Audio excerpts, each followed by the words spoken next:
ayat 1 sampai ayat 5. Sama-sama kita baca ayat-ayatnya. 1, 2, 3. Tuhan berfirman kepada Musa dan Harun, berbicaralah kepada orang Israel dan katakan kepada mereka, apabila aurat seorang laki-laki mengeluarkan lelehan, maka najislah ia karena lelehannya itu. Beginilah kenajisannya berhubung dengan lelehannya itu, bila auratnya membiarkan lelehan itu mengalir, atau bila auratnya menahannya sehingga tidak mengeluarkan lelehan, maka itulah kenajisannya. Setiap tempat tidur yang ditiduri orang yang mengeluarkan lelehan itu menjadi najis, dan setiap barang yang didudukinya menjadi najis juga. Setiap orang yang kena pada tempat tidurnya haruslah mencuci pakaiannya, membasuh tubuhnya dengan air, dan ia menjadi najis sampai matahari terbenam. Siapa yang duduk di atas barang yang telah diduduki oleh orang yang demikian haruslah mencuci pakaiannya, membasuh tubuhnya dengan air, dan ia menjadi najis sampai matahari terbenam.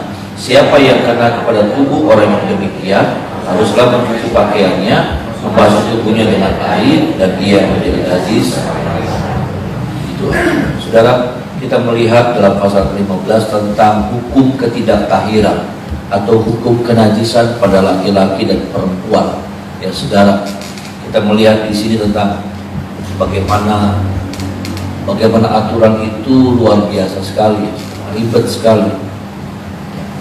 Bagaimana saya percaya kayaknya ya saudaraku, kayaknya ada banyak orang yang akhirnya tertahan gitu.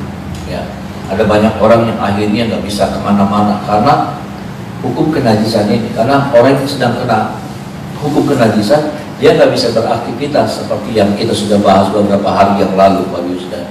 Tetapi yang saya mau sampaikan pada pagi hari adalah bagaimana kenajisan itu, saudara. Kenajisan itu apa ya? Berimpartasi gitu. Kenajisan itu menularkan, ya, punya kekuatan untuk menularkan. Karena kalau saya dalam keadaan najis ya saudara, saya duduk, saudara nggak tahu bahwa itu tempat itu pernah saya duduki. Ketika saya duduk, saudaraku, ya, ketika saya duduk dan kemudian saya tinggalkan tempat itu, dan ada orang tahu bahwa saya dalam keadaan najis, ya. Dan saya harus bilang saudara bahwa saya sedang najis, ya. Dan kemudian ada satu orang duduk di tempat duduk saya, ya. Lalu ada orang yang bilang, ya tempat itu habis didudukin sama Pak Ageng, kamu najis loh. Arti ya saudara. Jadi artinya bahwa kenajisan itu tuh sudah ngerembet. Kenajisan itu tuh menularkan. Dan hati-hati karena memang kadang-kadang kita tidak sadar, saudara. Kita tidak sadar bahwa itu adalah sebuah kenajisan. Ya, saya pegang sesuatu nih, saudara. Saya pegang mic ini. Ya, saya dalam keadaan najis. Saya pergi, lalu sudah pegang mic ini, maka sudah najis juga. Artinya kenajisan itu apa ya? Yang tadi saya katakan menular, saudara. Ya. Dari sisi seperti ininya, saudara, dari hukum harafiahnya saja, ini sudah menular. Dan memang, Bapak Ibu Saudara, bahwa kenajisan itu tanpa kita sadari menular. Setuju atau tidak, kenajisan itu menular. Makanya firman Tuhan katakan bahwa pergaulan yang buruk merusakkan kebiasaan yang baik. Ada amin, saudara? Pergaulan yang buruk merusakkan kebiasaan yang baik. Karena apa? Karena hukum ini, bahwa kenajisan itu, saudaraku, menularkan tanpa kita sadari. Tanpa kita sadari bahwa kita melakukan sesuatu dan kita sudah terkena kepada kenajisan. Itulah sebabnya, Bapak Ibu Saudara, kita harus berhati-hati. Ya. Saya yakin begini, saudara. Saya yakin begini. Ini habis diduduki kalau di zaman itu. Ini kursi habis diduduki sama siapa? Jadi orang, saudaraku, sangat berhati-hati sekali. Seperti COVID sekarang, orang berhati-hati ya, saudara. Ya. Dan saya percaya zaman dulu juga orang sangat berhati-hati. Kalau ada orang bertamu, kalau ada orang di tempat keramaian atau bagaimana, dia akan tanya. Kalau bisa dia tanya, ini tempat habis diduduki sama siapa? Ini barang habis dipegang sama siapa? Nggak sembarangan duduk, nggak sembarangan masuk, nggak sembarangan megang, saudara. Artinya di sini yang saya lihat, yang saya temukan ada kehati-hatian. Sama-sama bilang sama saya, kehati-hatian, saudara. Iya. Ya, untuk menghindarkan seseorang dari kenajisan, maka dia butuh kehati-hatian. Dia butuh yang namanya kewaspadaan. Dia nggak boleh sembrono. Kenapa? Resikonya berat. Kalau sampai saat saya terkena kenajisan dengan tidak sengaja walaupun, tapi saya akan terkena najis itu sampai matahari terbenam. Saya boleh cuci tangan, saya boleh basuh diri, mandi, saudara, ya. Saya boleh basuh, tetapi kenajisan itu selesainya nanti kalau matahari terbenam.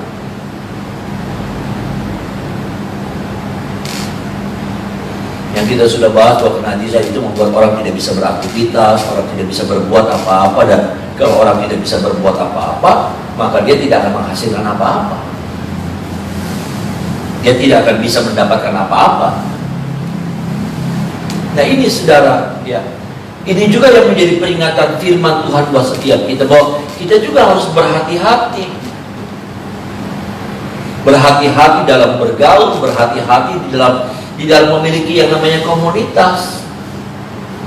Ya, karena saya percaya kalau komunitasnya ini, saudara, penyakitan, saudara, maka orang ini akan terus najis. Yang ada di lingkungan itu najis.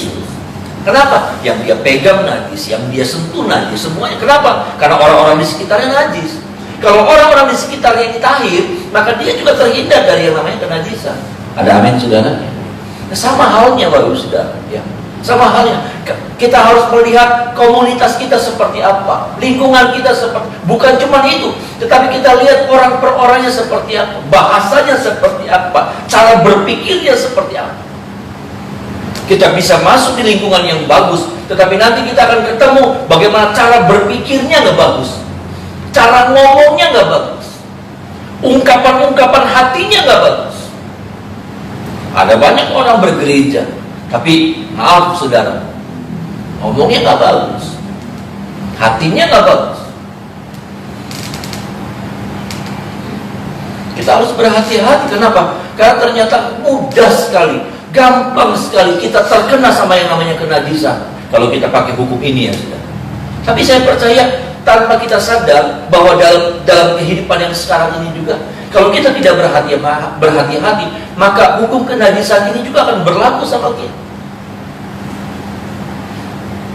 Kita akan dinajiskan cara berpikir kita akan dinajiskan cara bicara kita, omongan-omongan kita, kalau kita nggak hati-hati, saudara. Ya, kita akan ketemu dan kita akan dinajiskan karena omongan kotor, omongan jelek, ngomongin orang itu biasa, itu jadi biasa di telinga kita, dan pada akhirnya kita juga akan biasa mengucapkannya juga.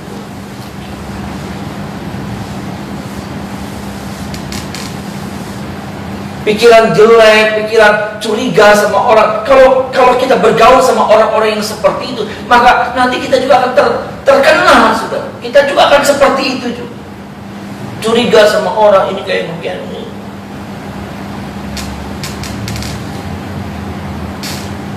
Makanya dari sisi ini, dari hukum ini, kita diajar dan kita diingatkan bahwa ada ayat yang mengatakan bahwa pergaulan yang buruk merusakkan kebiasaan-kebiasaan, ya. Kebiasaan-kebiasaan yang baik itu dirusak sama pergaulan yang buruk. Dan saya pernah katakan bahwa kebiasaan yang baik itu nggak terjadi dalam satu malam. Kebiasaan yang baik itu nggak terjadi. Kebiasaan yang baik itu terjadinya dihasilkan dari sebuah kedisiplinan. Lakuin terus hari ini, besok, lusa, terus.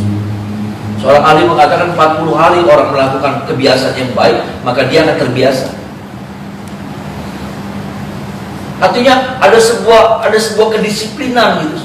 Tetapi kedisiplinan yang sudah terbentuk, kebiasaan yang sudah terbentuk hancur lebur. Kenapa? Karena pergaulan yang buruk. Ya, kalau kita lihat bagaimana seorang yang benar nih, saudara masuk rumah saya pas saya lagi najis, apa yang saya pegang itu semua sudah jadi najis. Saudara masuk rumah saya, ke lingkungan saya, saudara tahir, saudara kudus, tapi waktu saudara nempel pegang, saudara najis lah. Betapa mengerikannya, saudara. Artinya begini, betapa mudah sekali, betapa gampang sekali orang jadi najis. Betapa gampang sekali. Untuk menjadi tahir, susah. orang mesti membasuh diri, orang mesti nunggu matahari terbenam, saudara. Itu kan susah.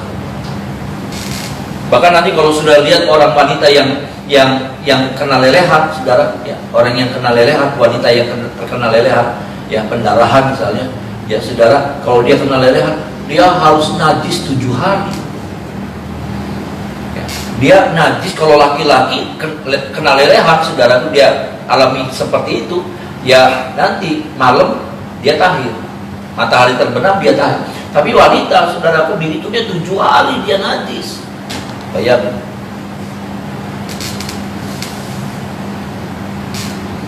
Dari sini, saudaraku, pesan firman buat kita, berhati-hati, saudara. Ada amin, saudara. Berhati-hati dalam bergaul, berhati-hati di dalam berkomunitas, berhati-hati dalam memilih teman, berhati-hati dalam memilih teman ngobrol.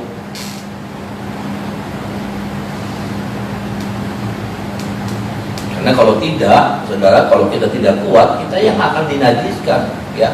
Kita bisa yang namanya mentahirkan, tapi kalau kita tidak kuat, saudara, kita bisa mempengaruhi mereka, obrolan mereka. Tapi kalau kita tidak kuat, kita yang dipengaruhi sama obrolan mereka.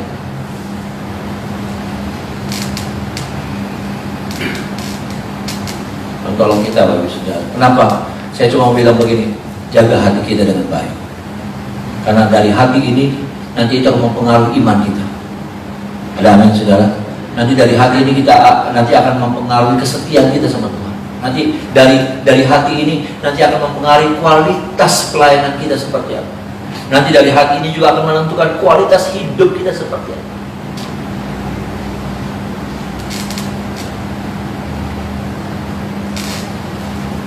Makanya saya mau bilang, saudaraku, buat saya, saudara, saya setiap orang, ya, dan saya juga ajar sama saudara seperti itu.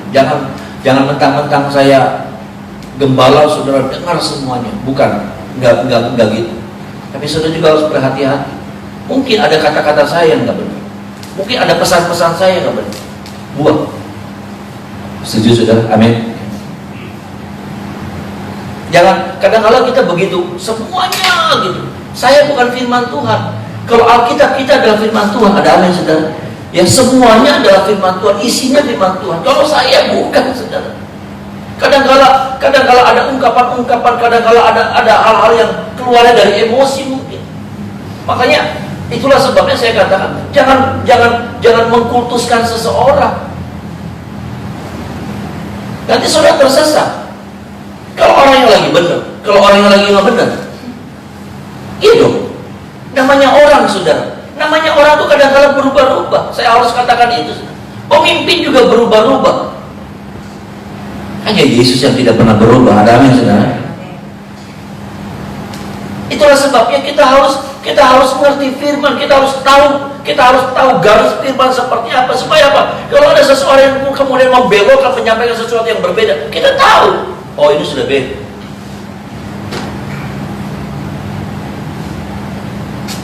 Ada orang yang itu sama pemimpinnya, saudara, fanatik sama pemimpinnya, KB didengar. Mau cerita tentang apa didengar. Mau ngomong yang ngaco-ngaco didengar. Mau yang si pemimpinnya lagi ngehayal gitu, lagi.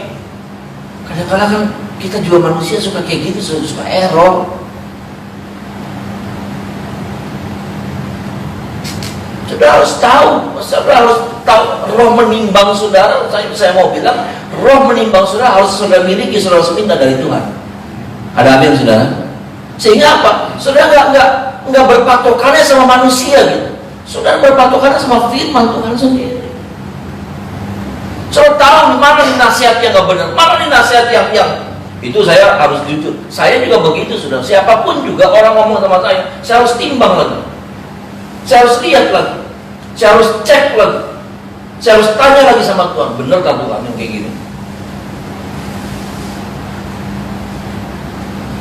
Kenapa? Karena ada banyak hal. Saudara tahu nggak, hati kita dirusak sama kata-kata? Iya kan? Pikiran kita dirusak sama kata-kata. Bahkan iman kita dirusak sama kata-kata. Rasa sukacita kita dirusak sama kata-kata. Kekuatan kata-kata itu hebat. Kekuatan kata-kata itu bisa bikin orang senang, bisa orang berduka. Bisa bikin orang aduh bangga, kayak membumbung tinggi. Ada orang yang sampai kayak dilelepin sudah lewat kata-kata.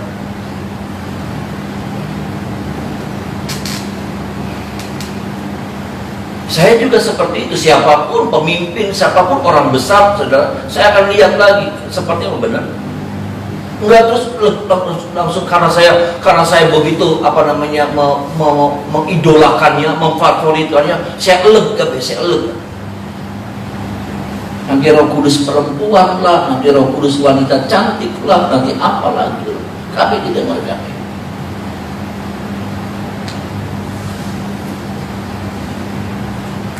Nanti ada pernikahan roh lah. Ya maaf nih saudara, pakai nih. Secara logika aja nggak masuk akal. Lalu kemudian sudah gampang menerimanya. Oh iya, bosan balik rabi pernikahan dalam roh. Ya maaf nih saudara, ada nggak di Alkitabnya? Firman Tuhan katakan ketika seorang Galatia bilang, suratan Galatia bilang, kalaupun ada seorang malaikat turun dan menyampaikan firman yang berbeda dengan Injil yang sesungguhnya, terkutuk lagi. Ada amin? Kalau saya menyampaikan Injil yang lain itu terkutuk lagi. Itu aja, harus tegas nih saudara. Karena saya mau bilang begini saudara ya, masuk bicara masuk ke kenajisan, saya pikir ini nggak melenceng. Ya, kenajisan itu saudaraku, kenajisan itu sedang menyerang kehidupan kita lewat berbagai lewat dosa iya, tapi juga lewat pengajaran firman yang sudah disesatkan. Pengajaran firman yang sudah dimelencengkan. Kehidupan kita juga bisa disesatkan. Bisa dinajiskan. Makanya hati-hati Bapak Saudara. Kalau ada apa-apa sudah tanya sama saya. Bodoh-bodoh begini saya masih ditetapkan sama Tuhan jadi gembala buat Bapak Ibu Saudara. Bodoh-bodoh begini saya masih sampai hari ini masih ditetapkan, belum dicabut SK-nya. Ya, kalau saya sudah dicabut SK-nya, jangan dengar saya. Bodoh-bodoh begini saya masih jadi gembala saudara. Mau saudara nggak suka dengar itu, tapi saya masih jadi gembala saudara. Mau saudara dengarnya online-nya orang lain terserah saudara, tapi saya masih jadi gembala saudara. Saya masih ditetapkan ini. Ya maaf nih saudara. Dan saya mau bilang begini, sebodoh-bodohnya papa, kita nggak bisa bilang begini. Saya nggak mau dengerin papa, papa bodoh. Suaranya papa adalah suaranya papa. Ada amin saudara?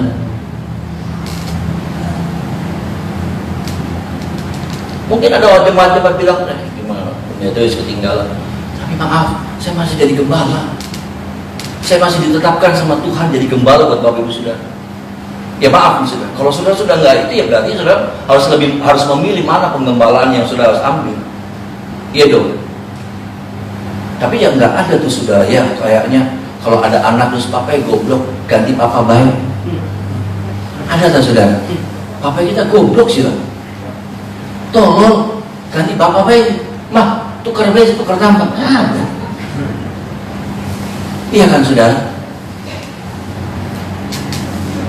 Kayak gini masih lumayan loh saudara, nggak bodoh-bodoh banget. Ya maaf nih saudara, masih kepilih jadi situasi nodes masih lumayan saudara. Kalau mau sombongnya tuh saudara ya.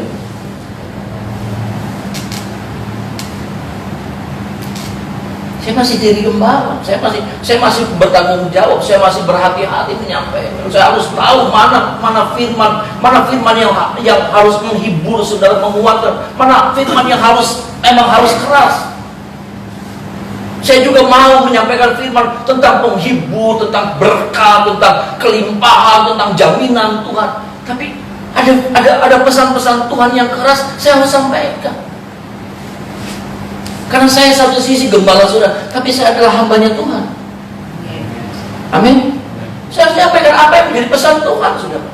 Walaupun kadang-kadang ini nggak enak buat saya.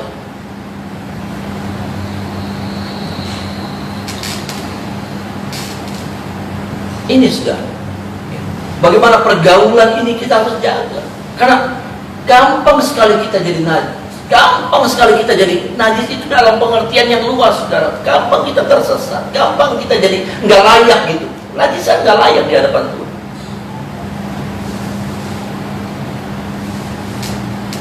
kita ya saudara.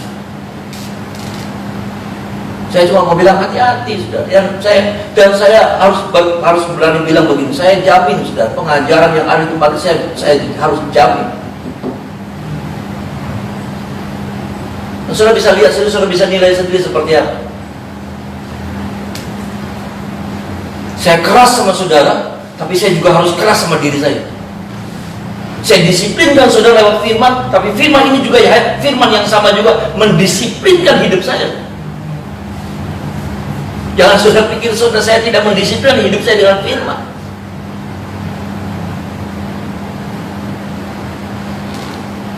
Tolong kita ya saudara. Nggak maksud apa-apa. Dunia lagi aman-aman, kita lagi aman-aman saudara. Ya firman Tuhan datang sama kita, ngingetin kita sudah. Gue berhati-hati karena kenajisan itu gampang sudah. Iya kan? Orang masuk rumah nggak ngerti apa-apa, pegang apa handle pintu saja, buka, permisi, buka, najis dia. Jadi artinya betapa mudah sekali orang jadi najis. Untuk tahirnya mesti proses, mesti nunggu. Tolong kita. Bagian yang kedua, sudah sedikit lagi.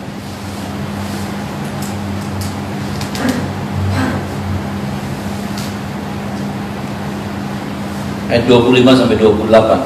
Sudah. Sama-sama kita baca ayat ini 25 sampai 28. 1, 2, 3. Apabila seseorang perempuan berhari-hari lamanya mengeluarkan lelehan, yakni lelehan darah yang bukan pada waktu cemar kain, atau apabila ia mengeluarkan lelehan lebih lama dari waktu cemar kain, maka selama lelehannya yang najis itu, perempuan itu adalah seperti pada hari-hari cemar kain, yakni ia najis. Setiap tempat tidur yang ditidurinya, selama ia mengeluarkan lelehan, haruslah baginya seperti tempat tidur pada waktu cemar kain. Dan setiap barang yang didudukinya menjadi najis, sama seperti kenajisan cemar kain. Setiap orang yang kena kepada barang-barang itu menjadi najis. Dan ia harus mencuci pakaiannya, membasuh tubuhnya dengan air, dan ia menjadi najis sampai matahari terbenam. 28. Tetapi jikalau perempuan itu sudah tahir dari lelehannya, ia harus menghitung 7 hari lagi. Sesudah itu barulah ia. Saudara, kalau saudara melihat ayat ini, kisah ini wanita yang terkena lelehan, ya saudara, ini sengsara sekali. Dan saya mau bilang begini, bukan cuma wanita ini yang sengsara, wanita ini paling sengsara, tapi juga orang-orang di sekitarnya juga sengsara juga. Bayangkan, dia dalam keadaan najis dan dia kan harus bergerak, dia harus, akhirnya nggak bisa bergerak, dia harus ada di tempat itu, dia nggak boleh ditolong sama keluarganya. Ya, kalau dia itu kan dia dalam keadaan sakit, saudara. Kalau anaknya tolong mami diangkat, gitu, maminya lemes, mami mau kemana, mau ke kamar kecil, dipegang. Suaminya datang, saudaraku, Mi mau apa, pegang. Dan kisah ini, saudara, cerita ini, saudara, hukum ini, kita mau kaitkan dengan hukum wanita 12 tahun pendarahan. Ya, bagaimana rasanya orang mengalami pendarahan aja. Setelah dia tuntas, sudah dia harus ditahirkan, dia harus menunggu pentahiran itu 7 hari.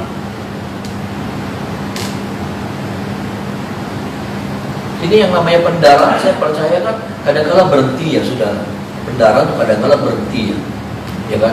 Kadang-kala berhenti, ya, kalau udah berhenti, nunggu 7 hari, dia masih najis selama 7 hari. Masih apa? Belum, udah mau 7 hari, keluar lagi.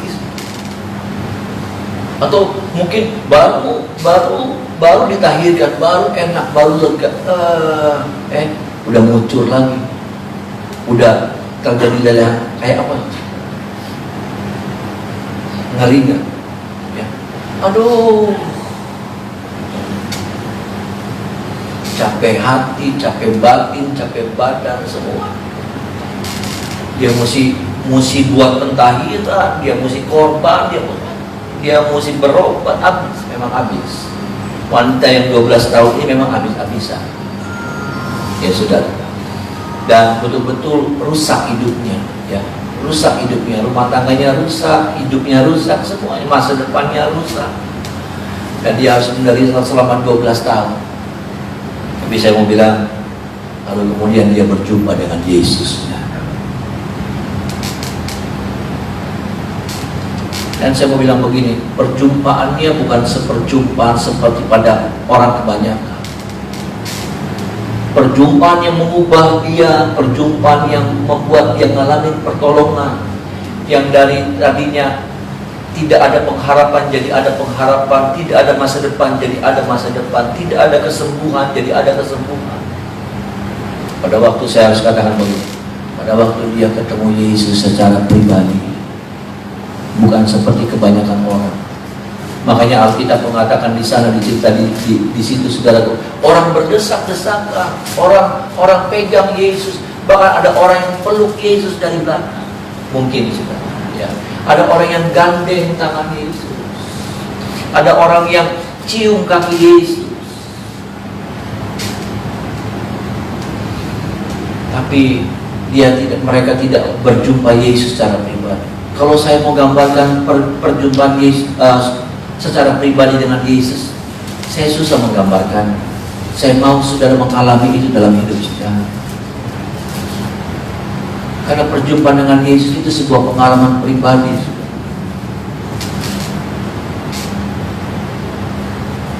Alami perjumpaan dengan Yesus. Ya. Hanya karena ini yang membuat wanita ini ngalamin perubahan hidup. Perjumpaan dengan Yesus yang membuat wanita ini ngalamin perubahan hidup. Dirubah hidupnya. Dirubah hidup. Waktu dia cuma pegang ujung jubah Yesus. Tapi bukan tentang megangnya, bukan tentang jamahnya, tetapi bicara tentang hati saya bicara. Ada amin saudara? Ya. Yesus natap dia enggak? Enggak. Dia bisa natap Yesus enggak? Enggak. Saya nggak tahu saudara, ya. Ujung jumbai mungkin di belakangnya. Dia cuma lihat belakangnya Yesus. Dia nggak lihat mukanya Yesus. Kalaupun dia dengak gitu saudaraku, saya nggak tahu dia masih bisa ngelihat nggak tuh kepalanya Yesus. Karena dia sudah lemes banget. Nggak ada kontak mata di sana. Nggak ada kontak fisik di sana. Yang ada kontak hati. Ada amin saudara?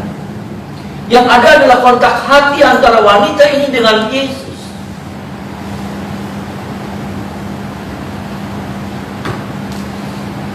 Ini yang namanya perjumpaan pribadi.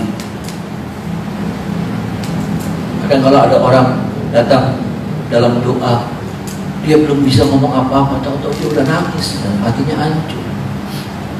Dia ketemu sama Yesus. Biarlah ini jadi pengalaman kita. Biarlah ini jadi pengalaman kita. Biarlah ini kita suka alami ini sudah. Kadang-kala kita sudah nggak butuh dengan pengalaman ini sudah mengubah banyak hidup saya dan saudara. Ya. Saya selalu rindu, saudara. Setiap kali saya berdoa, saya ketemu sama Yesus. Saya nggak cuma doa,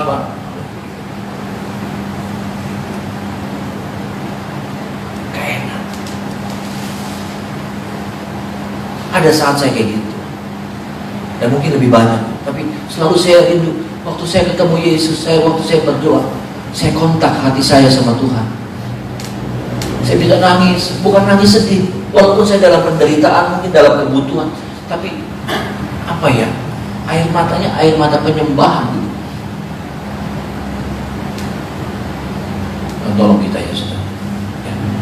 Biarlah, karena ketika kita ngalamin perjumpaan secara pribadi seperti ini, yang mustahil jadi tidak mustahil. Amin.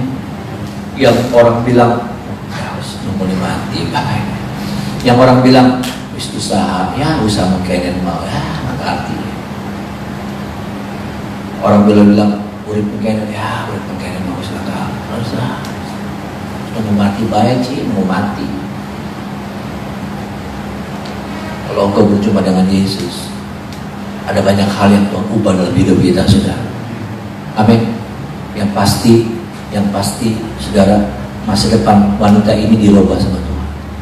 Dari yang tidak punya masa depan, jadi punya masa depan. Ada amin, saudara. Ya. Yang tadinya kehilangan banyak hal, semua yang hilang itu dikembalikan lagi sama Tuhan. Saya percaya lewat kesembuhan itu bukan cuma kesembuhannya yang terjadi, tapi banyak hal-hal yang hilang dari hidupnya dikembalikan lagi sama Tuhan. Tuhan tolong kita. Biarlah itu menjadi doa kita. Dalam setiap kita berdoa, kita punya kerinduan. Saya pengen ketemu Tuhan secara pribadi, memandang wajah Tuhan secara pribadi. Mari kita berdoa.